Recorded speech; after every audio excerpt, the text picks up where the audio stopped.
everyone, welcome back to my channel. Today is the last video in the Marie Curie collab that I've been doing with McNeill Crafts.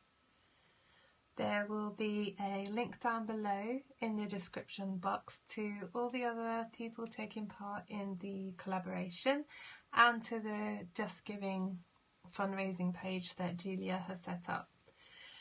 So today's card, I did try to film a tutorial but it kind of went wrong. So I thought that I would talk you through what I did anyway, seeing as a lot of it was quite similar to the card that I made for last week.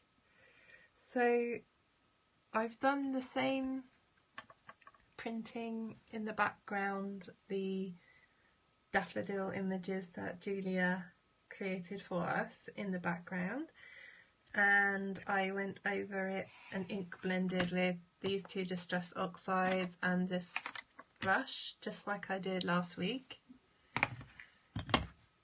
I then coloured in the daffodils which Julia gave us, and I cut them out, plastic cut them, and I picked this sentiment that I got in a magazine. It was just called Floral Blooms and it came with a stencil which I've never used, but I just thought that was appropriate for the Marie Curie theme.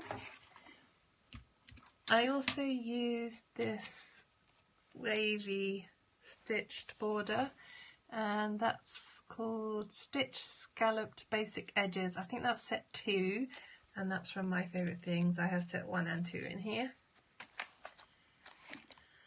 So once I had cut out the gold panel and the scallop on the inked up panel, I used my T-square ruler to make sure that the edges were straight.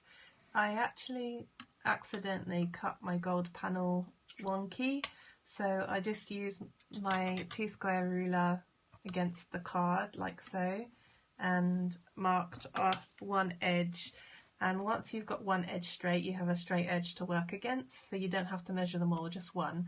And I would say about 30 minutes of making this card was literally just trying to get the panel straight, and this was a lifesaver. Once I realised how to do it, I just did it straight away, which was great. So save yourself a lot of hassle and get yourself a T-square ruler. I got mine off Amazon, and it's made by Westcott if anyone's interested. And the stamp that I chose, I stamped in Verse Fine Onyx Black. This is a pigment ink. It dried chalky over the top of the oxide. It's not quite as black, but I actually quite like it. I think it goes well with the card, but I just wanted to let you know in case that does bother you.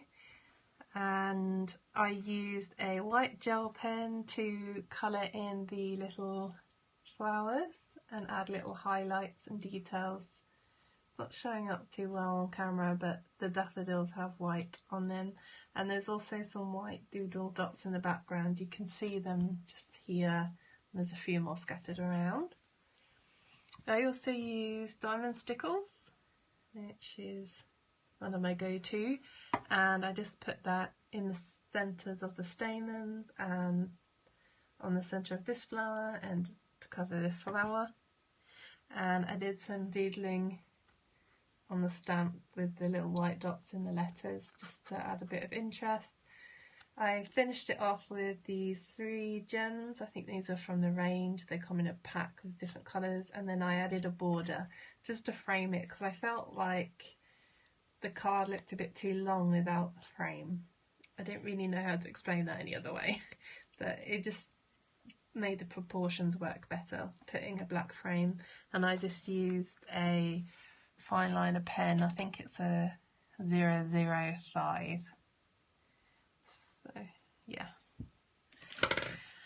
and that's my card share for today. Thank you so much for joining us on this collaboration.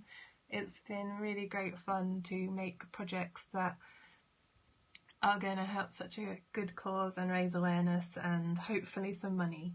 and Julia has created some beautiful images, so if you want to get hold of her digi-stamps, then you just need to make a donation to the Just Giving page, which is linked below, and she will send them out to you. Okay, thanks for watching. Bye!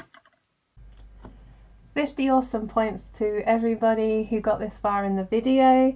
Don't forget to like and subscribe and hit that notification bell so you can find out when I release new videos. And there are a couple of videos here for your delectation if you so desire.